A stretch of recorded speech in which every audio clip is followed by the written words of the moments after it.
Pemirsa, seorang ayah yang mengalami gangguan jiwa dengan tega menghabisi anak kandungnya dengan cara memutilasi. Polisi yang mendapatkan laporan langsung ke lokasi kejadian. Sejumlah petugas sempat kesulitan dalam mengamankan karena pelaku membawa senjata tajam.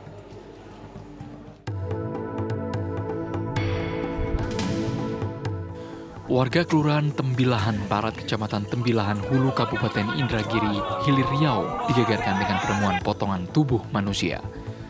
Setelah diketahui ternyata potongan tubuh tersebut merupakan F yang masih berusia 9 tahun. Atas laporan masyarakat, polisi langsung melakukan olah TKP di lokasi kejadian dan menemukan pelaku berinisial H adalah ayah kandung korban.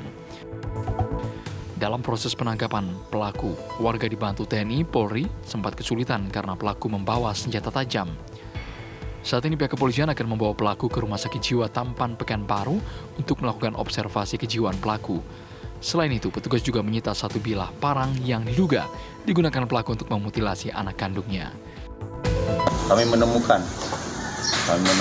lebih kurang jarak di belakang rumah beliau itu 200-300 meter yang bersebelahan dengan anak sungai. Di situ kami menemukan potongan tubuh yang kami duga itu adalah anak pelaku. Hingga kini, polisi belum mengetahui apa motif pelaku dengan tega memutilasi anak kandungnya sendiri. Dari Kabupaten Indragiri, Hilir Riau, Muhammad Arifin, Arif Budiman, Dermawansyah, TV One mengabarkan.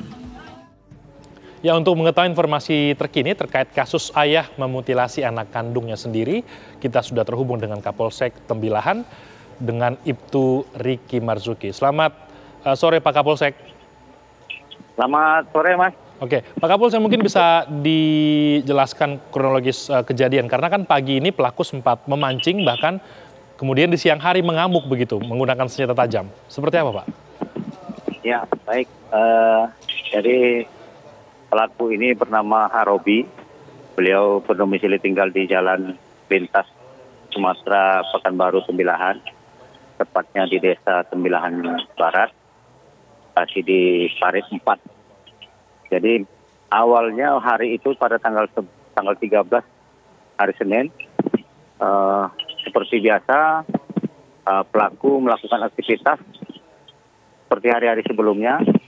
Pagi beliau menangkap ikan, menangkap udang, kemudian berjualan di depan sampai siang harinya. Ketika siang hari, jadi sekitar pukul 13, datang warga ke kantor kita, ke Polsek, melaporkan bahwa ada seorang yang melakukan aksi mengamuk dengan membawa sebilah parang dan sudah melakukan pengerusakan terhadap mobil yang lewat.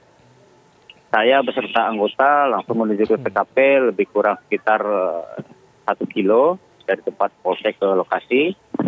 Memang ketika di lokasi kita menemukan ada seorang pria lebih kurang berumur 40 tahun dengan posisi atau kondisi tidak mengenakan busana dan memegang sebilah parang. Saya lihat banyak juga masyarakat yang berkerumun. Jadi kami mencoba, baik saya maupun dari pihak warga, untuk mencoba membujuk supaya si pelaku melepaskan atau membuang senjata tajamnya, tapi tidak diindahkan. Dan Pak Kapolsek, kapan pihak polisi mulai mengetahui bahwa ternyata pelaku ini melakukan mutilasi terhadap anaknya? Ya, jadi setelah kita mendapatkan laporan jam 13, kira pukul 14.30, itu kita panggil abang korban yang paling tua. Kebetulan tinggal di seberang desa ini, kita panggil. Karena dengan kita dia tidak bisa diajak komunikasi, tidak berkooperatif, tidak bisa bekerja sama. Hingga abangnya yang datang kemari, barulah beliau bisa reda dan melepaskan parangnya, disimpan di dalam rumah. Ya, pada kesempatan itu langsung kita amankan tersangka. Kemudian dengan kondisi di badan beliau penuh dengan darah, kemudian sempat juga beliau menunjukkan beberapa berbentuk organ tubuh kepada kami, sehingga kami memprediksi dan kami mendapat laporan juga dari keluarga bahwa dia punya anak 1 orang tinggal bersama beliau di sini. Jadi dengan ditemukannya tadi itu kami mencoba mencari anak tersebut. Setelah kami amankan, kami borgol, kami mencoba mencari di sekeliling, kemudian di arah ke tepi sungai. Sebelum sampai ke sungai, ada salah seorang warga menemukan potongan tubuh korban dari arah perut ke kaki yang kami temukan pertama sekali. Kemudian setelah ditemukan itu, dengan kesadaran sendiri, dengan tangan terborgol, pelaku kemudian berdiri menuju ke belakang rumah, kemudian menggali bagian tanah di belakang rumah, kemudian dia ambil, disitulah kami menemukan potongan kepala yang sudah terbungkus dalam plastik.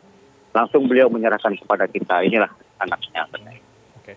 Jadi setelah dapat beberapa barang bukti organ tubuh itu, kami amankan, kami ambil tindakan medis, memberikan suntikan obat tenang. Beliau sudah tenang, kami lanjut melakukan pencarian ya. Pak Kapolsek, apa alasan pelaku setelah diperiksa, apa alasannya kemudian melakukan mutilasi dan apa ancaman hukuman untuk pelaku, Pak? Ya, untuk sementara motifnya kita belum bisa pastikan, kami masih mendalami sekarang karena si pelaku terindikasi orang dalam gangguan jiwa. Jadi langkah-langkah yang kami ambil sesuai dengan perintah pimpinan, kita observasi ke rumah sakit jiwa di Kota Pekanbaru.